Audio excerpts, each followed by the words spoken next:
Kapan itu bisa terkabul dengan cepat doanya? Kapan selesai urusan kita? Kalau koneksinya bagus. Makanya disebutnya zikir, yang terhubung, yang nyambung. Semakin kenal, semakin dekat, semakin mudah. Kadang belum minta, sudah diberi. Ada yang orang belum berucap, Allah sudah berikan. Sehingga ketika menghadapi masalah yang sama, ringan. Bukan gak punya masalah, akan dihadapi, diringankan oleh Allah. Masalah yang sama, ini sampai ribut, adu argumentasi. Orang ini cuma senyum, selesai. Betapa banyak masalah kecil diargumentasikan jadi besar, akhirnya problem.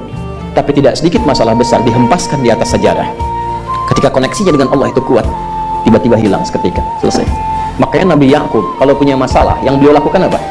Dia bentangkan sajadahnya, dia sholat, dia mohon kepada Allah. Itu dilestarikan di Quran surah ke-12 Yusuf ayat ke-86. Aku tuh kalau sedang punya masalah apapun, ya aku bangun konektivitas dengan Allah. Innama ashku bathi wa huzni ilallah. Saya curhatnya cuma sama Allah. Ini Pak, ini bagian pertama. Nah, jadi kalau ingin semakin kuat sampai ada masalah diringankan, mau kerja dibukakan pintunya, itu ada jenisnya. Yang pokok ada 5 waktu, 17 rakaat. Yang detail itu ada pada sunnahnya. Dan itu hebatnya dalam Islam. Dijelaskan caranya, disebutkan tujuannya, dan diterangkan hikmahnya. Contoh, kita sekarang jam berapa? Jam 9.20. Di waktu saat ini ada waktu sholat disebut dengan sholat duha. Duha itu dibagi 3. Ada awal duha, penguat zikir, pengganti seluruh bagian zikir di tubuh kita, yang disebut dengan syuruk. Itu kurang lebih jaraknya 1 jam setelah subuh. Jadi kalau tadi 4.45, ya 5.45 menjelang jam 6 itu masuk syuruk. Setelah itu masuk ke jam 8 sampai ke kurang jam 10 itu pertengahan duha. Pertengahan duha. Apa fungsinya? Di antaranya mempermudah rizki. Di antaranya bilangannya berapa? 2 sampai 4 rakaat bisa dikerjakan. Ya, dan harapannya apa? Bukan pada rizkinya. Ya, jadi jangan sampai motifnya cuma sekedar keduniawi, kurang tepat. Kenalkan kepada Allah, nanti biarkan janji yang disampaikan oleh lisan Rasulullah itu terjadi. Ya, jangan pada rizkinya, ini terbatas, cuma sampai situ. Tapi kalau kita minta sama Allah, dikasih jalannya itu dari sisi yang tidak kita duga. Anda berhitung, Allah kasih hitungan. Anda tak berhitung, Allah kasih apa yang tidak pernah Anda hitung sebelumnya. Itu poinnya. Maka lakukan sholat, dekati, itu yang disebut sholat duha. 2 rakaat, tambah lagi 2 untuk kenal Allah. Kalau sudah merasakan dekat, sudah nyaman, sudah enak, muncullah kemudian kesan dalam hati. Terserah Allah mau kasih berapa. Yang penting sudah enak, sudah damai. Di titik itulah kemudian Allah limpahkan dari apa yang nggak pernah kita duga sebelumnya. Tiba-tiba keluar, kok ada telepon, dapat proyek, dapat macam-macam. Tapi tujuan sholatnya bukan untuk proyeknya, buat kenal Allah, ulul albab ini. Kalau cuma pengen lancar, baru serabutnya. Kalau cuma pengen lulus proyek, itu baru daging luarnya. Ulul albab itu kenal Allahnya, sehingga dia tahu akses intinya tuh itu. Itu poinnya. Dan gak mahal. Emang kalau sholat duha di Anwar bayar Pak? Pakai biaya. Baiknya luar biasa. Sudah? Satu. Kalau mau lagi misalnya, ini yang paling dahsyat nih, dibimbing kita sampai ke posisi terbaik di apapun itu. Jadi ayah terbaik, ibu terbaik, ya. Jadi karyawan strategis, di militer terbaik. Terbaik tuh gini, di tempat terbaik yang memuliakan tuh makom namanya. Makanya kuburan sering disebut makam kan, ya kan? Maksudnya apa? Maksudnya Anda selama hidup berkaryalah yang baik, ibadah yang benar, sehingga Anda wafat pun terhormat. Ya, kata makom itu pertama kali di Al-Baqarah ayat 125, makom Ibrahim.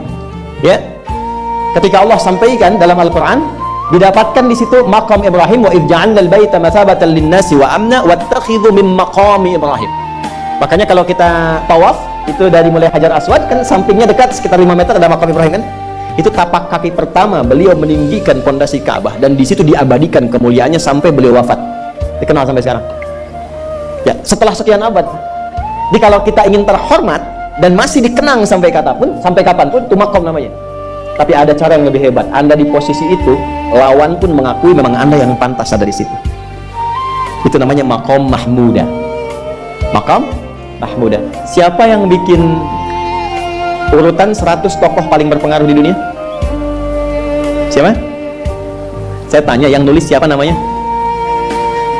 100.000? 200.000? Belum, cari langsung di Google tuh. Lambat mas, waktu habis. Michael Chart, dia yang nulis, maaf ya. Urutan pertamanya siapa? Muhammad SAW. Yang nulis itu muslim atau bukan? Kok bisa tergerak hatinya untuk menempatkan seorang nabi muslim di tempat pertama? Saya tanya begini, kenal Abu Jahal nggak? Ya Allah, makin siang nih, nggak fokus nih. Saya kira cuma di Bengkali saja yang kenal Abu Jahal, sini kenal juga. Baik, Abu Jahal itu, apakah orang ini tidak kenal Nabi? Kenal. Orang ini tahu, kalau saya sebut orang ini berarti kurang bagus ya. Kalau saya sebut beliau berarti baik ya. Abu Bakar saya sebut beliau, Abu Jahal orang ini. Maksudnya Abu Jahal. Apakah orang ini tidak tahu kalau Nabi itu mulia? Nabi unggul, Nabi hebat kan? Jadi mengakui sebetulnya Nabi unggul. Dan gulat dengan Nabi itu dalam olahraga kalah. Dia tahu Nabi itu kuat. Ya, di dalam cinta juga tahu Nabi paling unggul. Abu Jahal melamar Sayyidah Khadijah ditolak, Nabi nggak lamar, Sayyidah Khadijah minta dilamarin. Ya, dari sejak itulah dia nggak mau tahu semua yang dari Nabi, pokoknya semua harus jelek, walaupun dia tahu itu baik. Nggak kenal, sampai nggak menanamkan pada dirinya, nggak ingin kenal kebaikan Nabi, nggak ingin kenal pada sesuatu, itu jahlun namanya. Jadi kalau ada mbahnya yang paling bodoh yang nggak pengen tahu, itu Abu Jahal namanya. Maka sejak saat itu orang ini disebut dengan Abu Jahal. Tapi Abu Jahal pun itu meyakini kebenaran kekuatan Nabi, cuman karena iri saja gitu. Tapi dia nggak bisa nolak. Menilai seseorang di tempat terbaik yang kita nggak bisa nolak dan mengakui memang dia orang yang terbaik, itu namanya maqam mahmudah. Tahukah Anda, jalan untuk mencapai maqam mahmudah itu nggak akan mungkin kita dapatkan kecuali mendekati yang punya semua maqam, yaitu Allah Subhanahu wa Ta'ala. Dan jalannya lewat sholat. Itu lewat sholat. Tapi karena ini levelnya istimewa, tingkat tertinggi, ya prajurit pengen jadi komandan terhebat yang diakui, nggak ada orang nyoal. Di kepolisian pengen jadi pimpinan yang baik dan semua mengakui sehingga nggak ada yang nyoal. Di perusahaan pengen jadi pimpinan yang ideal, ya semua mengakui, nggak ada yang nolak. Itu maqam mahmudah. Jalannya apa? Ternyata nggak pakai uang, nggak pakai koneksi-koneksi yang tidak jelas. Koneksi yang dibangun dengan Allah sehingga Allah melembutkan hati semua orang itu untuk menetapkan dia yang terbaik. Sholat, karena levelnya tinggi, dinaikkan dari sekedar sholat fardu, ditempatkan di waktu yang tidak biasa, butuh pengorbanan, butuh perjuangan, namanya tahajud. Turunlah Quran surah ke-17 ayat 79 sampai 81 itu. Quran surah ke-17 ayat 79 ke 81. Ini poinnya. Wa minal laili fatahajjad bihi nafilatan laka asa ayyab'athaka rabbuka maqaman. Ini kan terjadi keanehan kan, ironinya. Anda pengen sukses, pengen tertinggi, Anda tahu Allah penentunya, Anda tahu Allah yang punya rizki, Allah punya kekuasaan, tapi Anda nggak mendekati Allah. Terus yang dipakai cara-cara salah. Kenapa harus korupsi? Kenapa harus nyogok? Kalau SK-nya nggak Allah tetapkan, nggak akan turun juga. Dan sudah hukum, kalau ayah berbuat maksiat, itu anak istri pasti kena. Itu udah hukum. Makanya saya mohon deh, ya para ayah itu kalau mencari nafkah, cari yang benar. Kasihan anak Anda yang di SD harus berhenti sekolah. Maaf, bukan anak Anda, maksudnya anak orang lah. Kenapa harus korupsi?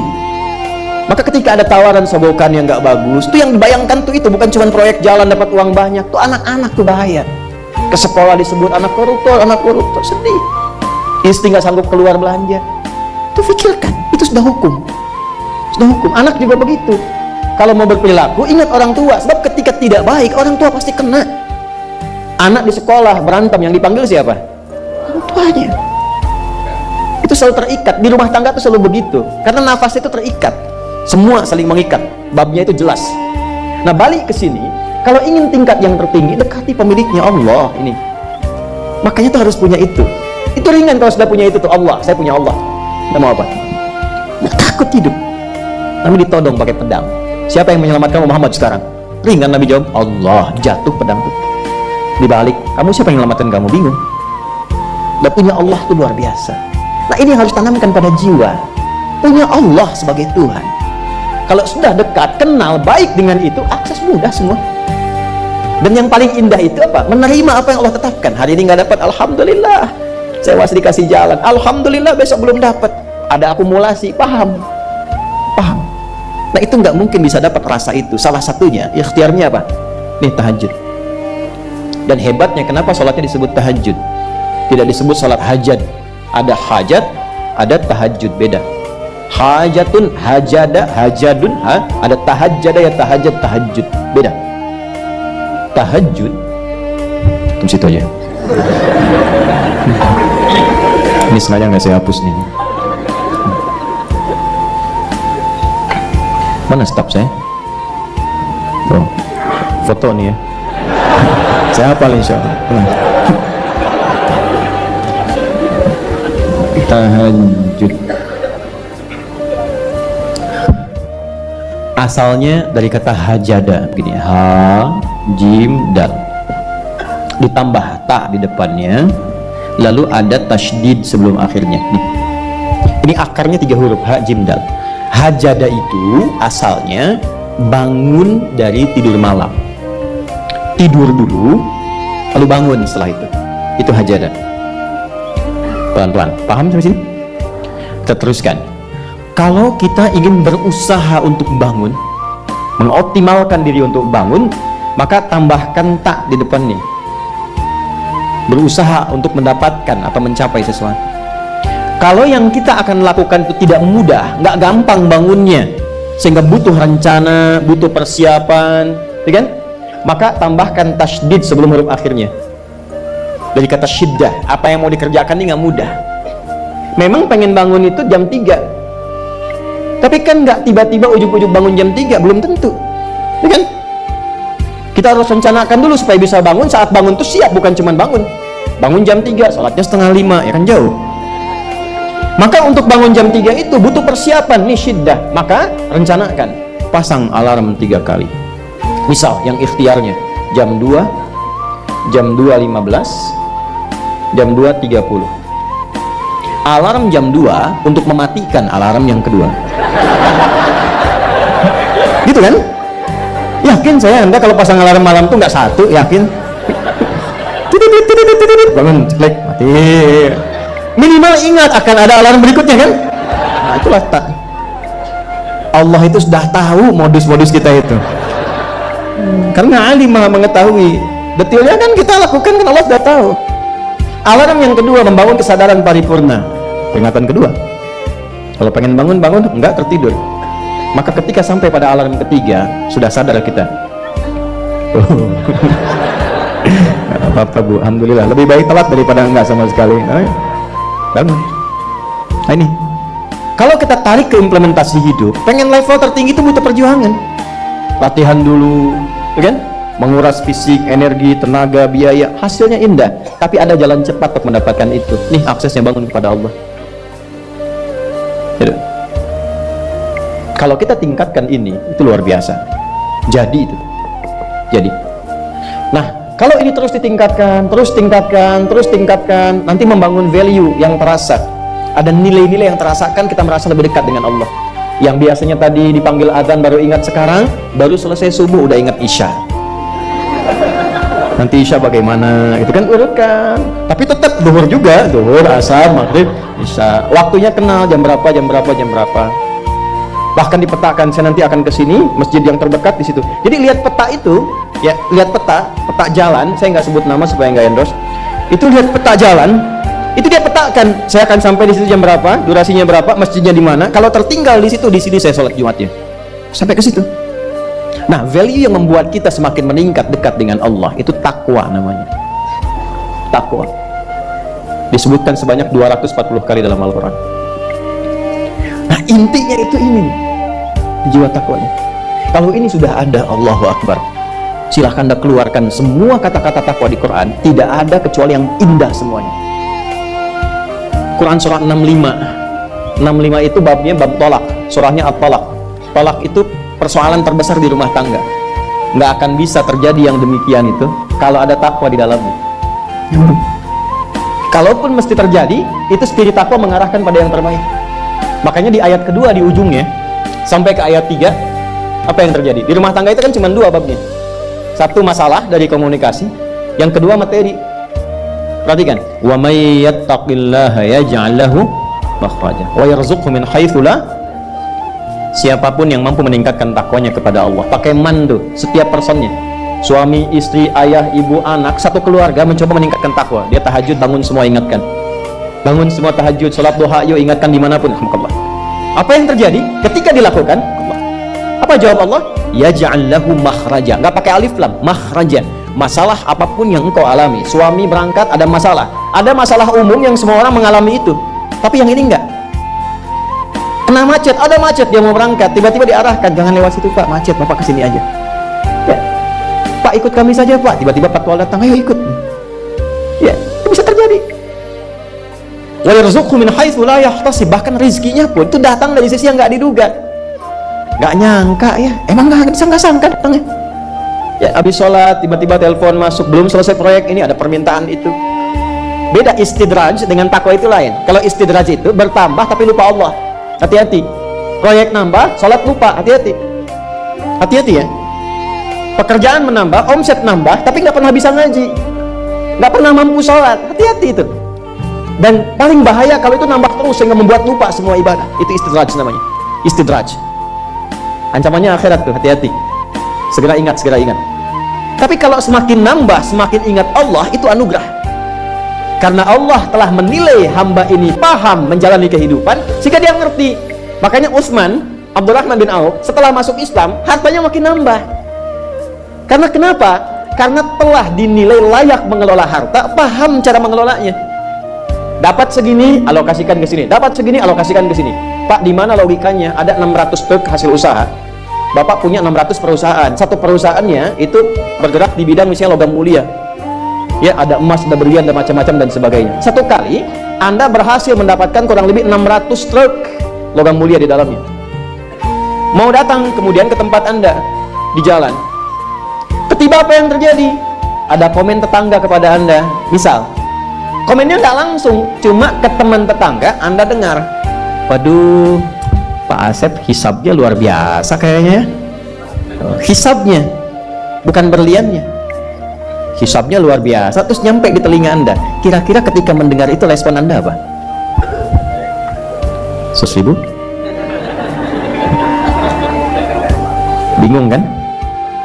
Bingung. Lihat Abdurrahman bin Auf, jazakallahu khair. Datang 600 kafilah pakai unta. Isinya semua emas, berlian, perak, macam-macam. Heboh Madinah, bum bum bum bum bum bum bum. Tiba-tiba Sayyidah Aisyah komen radhiyallahu ta'ala anha. Beliau kan yang terdekat dengan Nabi, satu istri Nabi SAW. Jadi kalau sudah ring satu Nabi, ada yang komen, kita tuh cuma 3 sikapnya: like, share, and subscribe. Nggak usah ikut komen lagi. Sukai, share, subscribe, ikuti jalannya. Apa komennya? Secara singkat, kama qalat, aku pernah mendengar Nabi SAW mengatakan Abdurrahman bin Auf itu agak lambat hisabnya. Ya, selambat-lambatnya cepat juga dibanding kita kan, ya. Maksudnya apa? Ingin menggambarkan betapa banyak kekayaannya. Scan, checklist semua. Ketika mendengar komen itu, apa kata Abdurrahman bin Auf? Saya jadikan semua yang baru datang itu saya sedekahkan semua untuk orang Madinah, supaya mempercepat hisabnya itu. Saya sedekahkan semua. Bisa nggak begitu? Coba lihat handphone antum itu.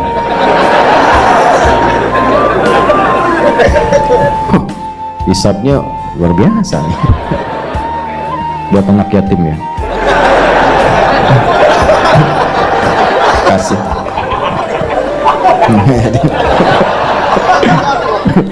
Antum yatim itu kalau belum balik, ini udah bisa nyari sendiri. Dari perjalanan yatim itu butuh perhatian. Banyak di luar anak-anak yang masih butuh perhatian. Buat yatim ya. Nah, mudah. Nah, itu yang maksud saya katakan, itu nggak mudah. Tapi kalau kita diberikan anugerah oleh Allah, pandai mengelola sesuatu sesuai dengan kehendak Allah, ini kasih semua. Udah ya? Nah ini, ya jadi sekarang saya cuma pesan 2, nggak banyak-banyak. Sholat sama Quran. Para orang tua sehari sehalaman aja nggak apa-apa, nggak usah banyak-banyak, 1 halaman atau berapa ayat. Yang penting ngaji. Yang penting ngaji, nanti lihat berkahnya. Dan jangan cukupkan pada yang 5 ya. Ya, ini bukan hukumnya wajib, bukan. Yang wajib tetap 5 waktu. Kalau bisa naikkan, walaupun mungkin 2 rakaat malamnya, witir 1 rakaat, atau duha ambil salah satu, rawatib misalnya. Itu konsistenkan, istiqomah di situ. Nanti lihat apa yang terjadi. Demi Allah saya katakan, kalau mau coba tuh gini ya. Hari ini Anda baca 1 halaman Quran, sholat tambah. Besok naikkan 2 halaman. Nanti lihat keberkahan hari ini dengan besok pasti terjadi perbedaan. Setiap Anda baca lebih banyak, akan terjadi perubahan kehidupan di hari itu. Gak percaya silahkan, karena yang jamin langsung pencipta kita. Begitu kita dekati Quran, kehidupan akan berbeda. Begitu konsisten sholat, akses dibuka. Nah, kalau ini sudah dilakukan dengan baik, muncullah jalan yang kedua. Jalan inilah yang diberikan tandanya lewat surat An-Naba. Ini baru kita nyambung ke An-Naba setelah 2 jam. Apa itu? Yang pertama itu jalan zikir, alladzina yadhkuru tadzakkur. Yang kedua jalan tafakkur, wa yatafakkaruna fi khalqis samawati wal ard. Rabbana ma khalaqta hadza batila subhanaka faqina adzabannar. Yang pertama tadzakkur dengan zikir, bentuknya amaran ritual. Yang kedua tafakkur, menjadikan semua objek kegiatan lillah. Wa yatafakkaruna fi khalqis samawati wal ard. Kalau zikirnya sudah mantap, maka dampaknya ada ke fikir, karena fikirannya akan dibimbing oleh jiwanya. Maka dia merencanakan semua kegiatannya bukan hanya untuk difikirkan, tapi juga dizikirkan, diniatkan untuk mendapat ridha Allah, untuk melancarkan visi hidupnya sampai pulang. Makanya kalau Anda baca sampai ayat 200, di situ lengkap sekali. Jangan cuma dunia, nanti ke akhirat bagaimana, dihisab bagaimana, ini ada ancaman neraka kalau nggak siap bekal. Teruskan coba ayatnya. Ya, wa yatafakkaruna fi khalqis samawati wal ardi rabbana ma khalaqta hadza batila subhanaka faqina rabbana innaka man tudkhilin nar faqad akhzaita wa ma lidh-dhalimin min. Ini yang nggak punya visi hidup, yang hidupnya bukan tadzakur, bukan tafakkur. Silakan kata Allah, tapi innaka mayyit, kamu akan meninggal. Silakan kumpulin harta, naikin jabatan, nyogok, suap, silakan aja, pilihan. Tapi Anda terancam pulang dalam keadaan hina. Innaka man tudkhilin nar faqad akhzaita. Makanya kita bertekad, ya Allah bimbing hamba supaya pulang gak hina. Gak mau hamba dihinakan di hari kiamat. Sekarang kita salah, yang lihat 1-2 orang atau bisa disembunyikan. Di hari kiamat diungkap, semuka langit dan bumi tahu siapa Anda. Saya ini masih banyak aibnya, cuma Allah tutup. Tapi di akhirat tuh semua kalau nggak kita tutupi sekarang dengan Allah, dibuka. Maka selesaikan semuanya. Setelah itu apa? Rabbana innana sami'na munadiyan yunadi lil imani an aminu bi rabbikum fa amanna. Tuh kezikir. Ya Allah, kami sadar selama ini kami berusaha, bekerja, beraktivitas, belajar, ada yang salah arah nih. Kami cukupkan untuk dunia saja, padahal kami sadar setelah dunia ini masuk ke alam kubur, setelah alam kubur dah hisab. Cuma 2 akhirnya, surga atau neraka. Saya sadar ya Allah, saya akan merubah visi hidup saya mulai hari ini. Saya siapkan aktivitas kehidupan saya bukan cuma untuk dunia, tapi visinya sampai akhirat. Gimana Allah ridha? Pekerjaannya tetap, Anda tetap di kantor juga, yang di militer-militer, di kepolisian-polisian, yang kerja-kerja, yang bertani-bertani. Cuma visi hidupnya apa? Sudah sampai akhirat. Gimana caranya kerja tidak menyakiti orang, tidak menipu, tidak menyogok, sholat masih terjaga, baca Quran masih bisa dilakukan. Toh meninggal juga. Kalau Allah berikan, saya tata. Dapat harta, belajar fikih harta, belajar sehingga tahu mengelolanya.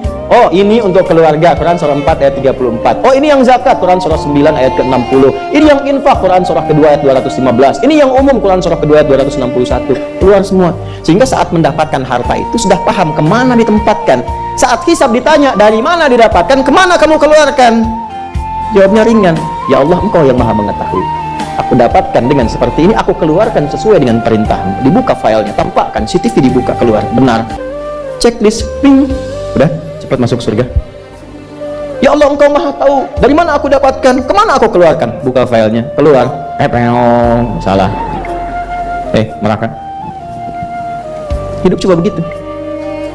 An aminu bi rabbikum, selama di dunia diseru fa amanna. Kita sadar ada yang salah. Rabbana faghfir lana dzunubana wa kaffir 'anna sayyi'atina wa tawaffana ma'al abrar. Rabbana wa atina ma wa'adtana 'ala rusulika wa la tukhzina yawmal innaka la tukhliful. Sampai sini aja itu udah visi hidup. Ya Allah, kemarin banyak yang salah, saya mau tata lagi.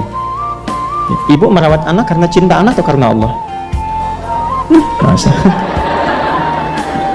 coba lihat anaknya yang perempuan pakai jilbab tidak, sekolahnya di mana, sholatnya bagaimana, Qurannya bagaimana, supaya ringan hisabnya Bu saat pulang. Pak juga ya, ini koreksi. Setelah itu ingat, baru kita punya harapan, ingin sekomplek di surga dengan para rasulmu ya Allah. Tuh. Ya, tadi kan rusulika wala tukhzina yaumal qiyamah, kami pengen sekomplek seperti yang kau janjikan. Maka diturunkanlah caranya. Di situ ada Quran surah keempat ayat 69, ya kan? Wa may yuti'illaha wa rasul fa ulaika ma'al ladzina an'ama Allahu 'alaihim minan nabiyyina was-siddiqina wasyuhada'i was-shalihin wa hasuna ulaika rafiqa. Siapa yang pengen sekomplek dengan semua nabi yang pernah bertugas di bumi, maka taati Allah dan Rasulnya. Jadi 3 golongan selain nabi. Siddiqun, orang yang membenarkan tuntunan kemudian dia kerjakan. Syuhada, orang yang berjuang hidupnya untuk menaati Allah lalu wafat. Salihin, jadi orang soleh, yang penting jaga konsisten dalam kebaikan. Nah, kalau itu sudah dapat, kemanapun anda beraktivitas, ingat Allah. Itu yang dimaksud alam naj'alil arda mihada wal jibala wa khalaqnakum wa ja'alna naumakum wa ja'alna al-laila wa ja'alna an-nahara wa banayna fawqakum sab'an. Nah, perhatikan baik-baik, itu rumput semua.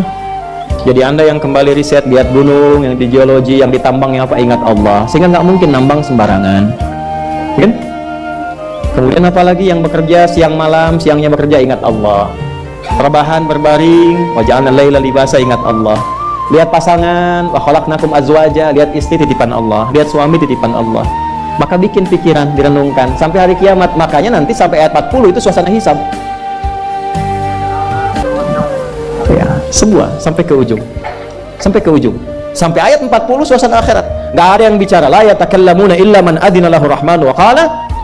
Sampai di ujung, sampai hisab. Nah, kalau ingin bikin visi hidup sampai kiamat, jangan cuma dunia, siapkan sampai pulang. Itulah intisari surat An-Naba itu.